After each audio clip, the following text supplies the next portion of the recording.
Many debate actually what kind of global order or orders we're living in right now and what the future of global ordering actually is. There are also plenty of debates about how these international organizations that we observe, formal, informal, regional, global, how they relate to one another, given that they're overlapping or nesting. And so in the workshop, we're actually bringing these debates on what kind of global order or ordering processes we observe and how international organizations relate to one another. We bring these kind of debates together to have a better understanding of how states and other actors use international organizations for their own purposes when thinking about global ordering processes. Although international organizations don't always work that well, and although they face many challenges, they are absolutely essential in contributing to the global order, because right now we are facing too many crises, and all of the crises we're facing are beyond the ability of any single actor to respond alone.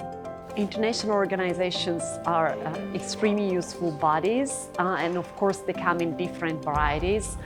In my work, I focus on informal bodies. I've been focusing on informal bodies like the G7, and these informal bodies are extremely useful because they really offer a venue for conversation, for bringing different interests around the table, to foster a sense of familiarity among members, and so smoothing out potential disagreement, and so come up with potential solutions, including the energy crisis we are currently facing.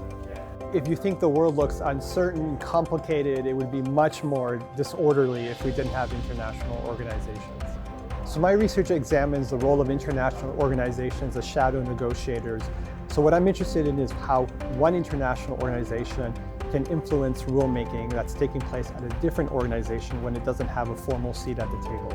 Today I'm presenting on how young people engage with international institutions in the environmental domain, and from what I see from my research, I can say international organizations are still relevant for global order because even young people try to participate to these organizations. I think international organizations can certainly contribute to the global order, but this is not automatic. So we as scholars, we need to understand which conditions may facilitate this contribution, and also how to make this contribution more effective and impactful. So if you take the WHO case, the initial response to the COVID-19 pandemic was very much affected by states' parochial interest and their heterogeneous preferences, and this made the ultimate response less impactful and less effective. International organizations really contribute to the global order in many ways.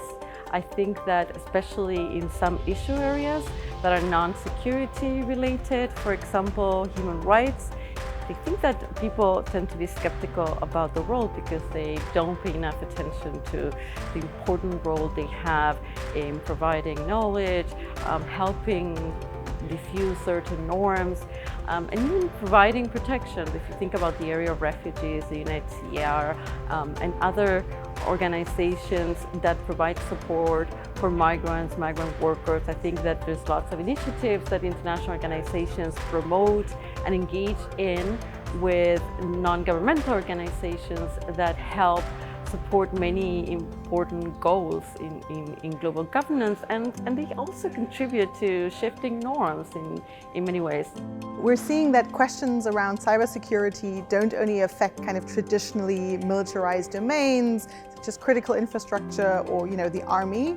Instead, what we're seeing is that the weaponization of the information space, so information operations, are something that affects society more broadly and therefore also affects the kind of international order. I think that international organizations are the very cornerstones of global international order.